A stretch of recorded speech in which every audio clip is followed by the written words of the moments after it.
Frustration. That's the word that perfectly describes Fabio Quartararo's feelings with the Yamaha M1 in the 2025 season. And who could blame him? The brilliant performance everyone expected has yet to arrive in Yamaha's garage. Yamaha continues to struggle, both with technical issues and the overall performance of the Yamaha M1. In this case, Fabio couldn't hide his frustration when asked about the problems he's been facing with Yamaha. Fabio Quartararo, who started from third position in Brno, crossed the finish line fifth in the sprint and sixth in the Grand Prix. On both occasions, he finished just 1 second behind the bike in front of him. Afterwards, the 2021 MotoGP world champion emphasized that braking remains the bike's main weakness. When I'm behind someone, they brake with both wheels. We only brake with the front wheel, he explained. So, once I'm behind someone, I have to brake 20 meters earlier than they do. But they can brake more or less the same as me when they're behind, because they also have the rear wheel stopping, and that's why I get overtaken. This is what really hurts us during races, especially in the first 5 laps. Because during that time my pace isn't too bad, particularly in the last 5 laps. When asked why he can't utilize the rear wheel as effectively as his rivals, Quartararo pointed to the M1's inline engine configuration. I think this is more related to our engine because it seems that with a V4 engine, braking with both wheels is much better. This bike has a very strong front end, but we've always struggled with the rear. Currently sitting 9th in the World Championship standings, Quartararo says the M1's limitations become more obvious in group battles. When I'm riding alone, I can manage my pace and riding style to the maximum. But when I'm in a group, we lose a lot: rear grip, power, aerodynamics. But we're working hard to improve in many areas. Quartararo's belief that the inline-four engine is the root of the issue was reinforced during the race in Brno, as he competed against various V4-powered machines like Ducati, KTM, and Aprilia. They all have one thing in common: the V4's engine, said Quartararo. I'm not sure because I'm not an engineer and I've never tried a V4, but Ducati has one chassis, KTM another, and Aprilia a different one. And what I saw today, we're lacking the same thing across all their bikes. So I think it's engine related. Quartararo previously revealed he hopes to ride Yamaha's V4 machine for the first time during the Misano test in September. The bike is currently being developed by test riders Augusto Fernandez, Andrea Dovizioso, and Cal Crutchlow.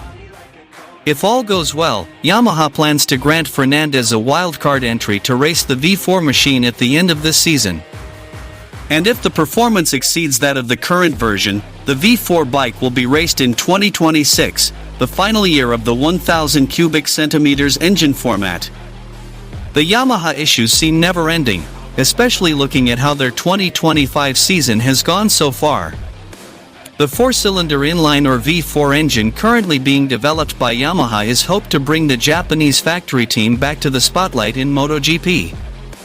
However, for now, Yamaha's factory riders Fabio Quartararo and Rins have every right to feel disappointed with the research and development process of the V4 engine.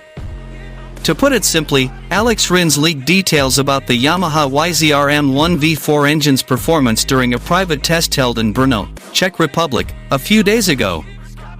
During this test, Rins himself did not ride the V4 engine. Instead, the engine was tested by 2 riders appointed by Yamaha, Augusto Fernandez and Andrea Dovizioso. According to the Spanish rider, the V4 engine currently under development by Yamaha was about 2 seconds slower per lap compared to Yamaha's current inline-four engine. Although Rins was not allowed to try the V4-powered Yamaha YZR-M1, he couldn't help but share his thoughts on social media. However, he was quickly told to take it down. "You can't even imagine how hard I tried to convince Yamaha to let me ride it," said Rins regarding Yamaha's private test in Brno. According to Rins, his best lap time with the current M1 at Brno is 1 minute 52.7 seconds, while Augusto Fernandez's lap times with the V4 were around 1 minute 54.7 to 1 minute 54.8 seconds. Still, Alex Rins emphasized that these lap times can be misleading. The V4 bike only completed about 30 laps over 2 days, with most of the time spent assembling and adjusting components, with no low-fuel runs or fresh tires used during the session. The development of the V4 engine marks a major shift for Yamaha, which is now the last MotoGP manufacturer still using an inline-four engine after Suzuki's departure. Meanwhile, Alex Rins' teammate Fabio Quartararo also confirmed that he hasn't tested the V4 engine yet, but is expected to ride it for the first time in September, likely at Misano.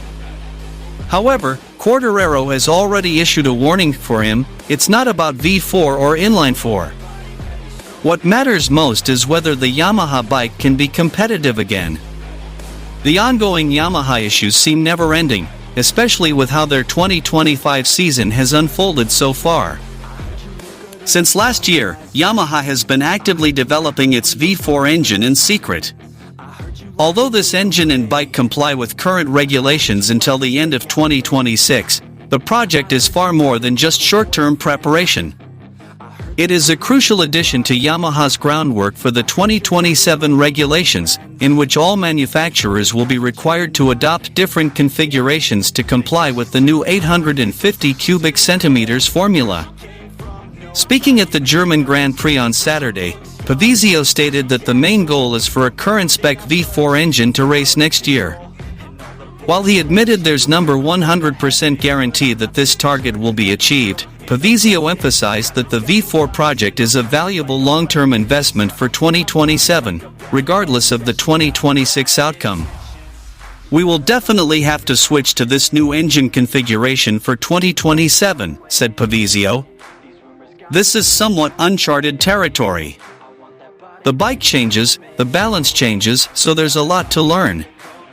Yamaha's decision to anticipate this transition and potentially build a bike for just 1 year, 2026, demonstrates long-term vision.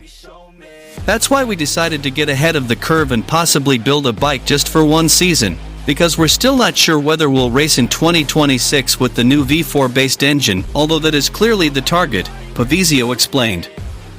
This strategy is rooted in the need to start gathering new data and learning a new configuration, with an eye toward 2027 but potentially starting as early as 2026. It's a proactive move that reflects Yamaha's commitment to return to top performance. Dovizioso acknowledged that this is a very challenging yet exciting moment. "We're doing our best with the current bike to be more competitive. I think, as we've said, we've already seen significant improvements in performance. Will Yamaha finally find the best solution for the M1 this season?" Like and subscribe so you don't miss the latest 2025 MotoGP updates.